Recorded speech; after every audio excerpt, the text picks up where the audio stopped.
हां हॅलो नमस्कार. मी आरती. श्री स्वामी समर्थ. आपल्या एस एस मंत्रका चॅनलमध्ये तुमचं खूप स्वागत करते.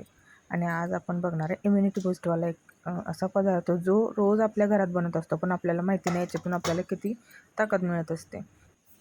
तर आपण बनवणार आहे आज पोहे.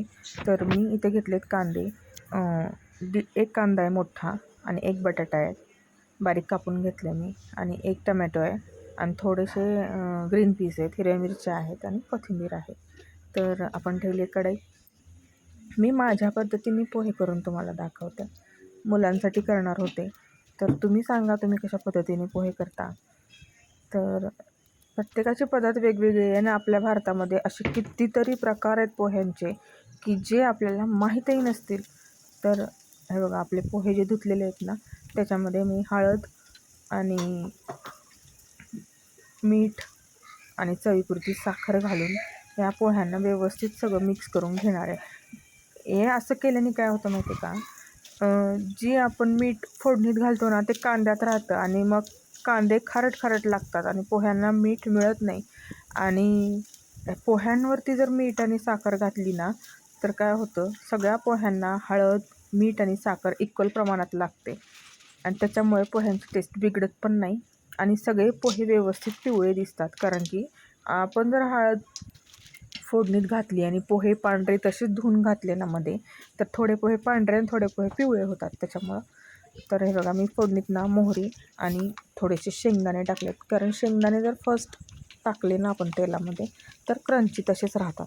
आणि बघा, हे डाळवर टाकले आणि त्याच्यानंतर लगेचच मी इथं हिरवी मिरची आणि कांदा आणि बटाटा घालून घेणार आहे. तर तुम्ही कशा प्रकारचे पोहे करता हे बघा, असं आपण छान व्यवस्थित परतून घेणार आहे.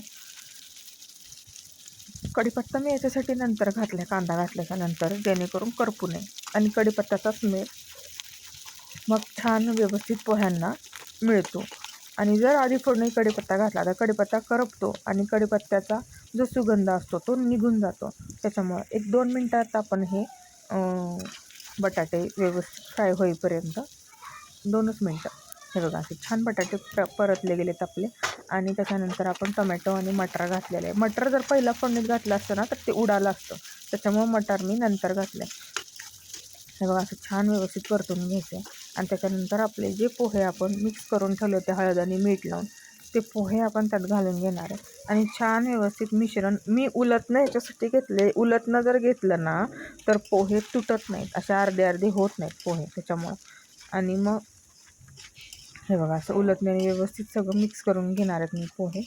आणि असे एवढे छान पोहे होतात ना, कोथिंबीर भरपूर घालायची आणि छान एकदम दणून वाफ येऊ द्यायची त्या पोह्यांना ताट झाकून. कोथिंबीर व्यवस्थित मिक्स करून घेणार आहे मी आता इथे. हे बघा, मिक्स करून घेते आणि ही कोथिंबीर व्यवस्थित मिक्स झाली ना, तर आपण ह्याच्यावर एक ताट झाकणार आहे. तुम्ही म्हणणार हे काय पोहे दाखवते, पोहे काय कोणाला येत नाही का? पण प्रत्येकाची पद्धत वेगळी असते पोहे बनवण्याची. त्याच्यामुळं मला असं वाटलं मी जसे पोहे बनवते ते तुमच्यासोबत शेअर करावे. आणि तुम्ही कसे पोहे बनवताय ते नक्कीच मला सांगा. आणि आपण एक ताट ठेवून वाफ घेणार आहे. बघा, अशी जर वाफ घेतली ना तर आपले पोहे छानसे सॉफ्ट आणि कोथिंबीरचा ते सगळा फ्लेवर त्या पोह्यांमध्ये उतरतो. त्याच्यामुळे बघा, अशी वाफ आली पोह्यांना. आणि ह्याच्यानंतर मुलं माझी 12वीची बोर्ड्सची एक्झाम असल्यामुळं मुलांची शाळा ना थोडी लेट आहे. 2 ते 6 शाळा असल्यामुळं की नाही, त्यांना डायरेक्ट आल्याला जेवायला नको वाटतं, म्हणून थोडंसं काहीतरी हलकं फुलकं नाश्त्याचं करून द्यायचं असतं. त्याच्यामुळे बघा, मी हे पोहे करून दिलेले आहेत. तर अशा प्रकारचे कसे वाटले तुम्हाला आजचे पोह्यांची रेसिपी नक्कीच सांगा. तुम्ही पण असे करता का? आणि मी ह्याच्यावरती खोबरं भुरभुरले थोडंसं आणि दही आणि लिंबूसोबत समर्थला दिले, तर त्याचे रिॲक्शन आहे का?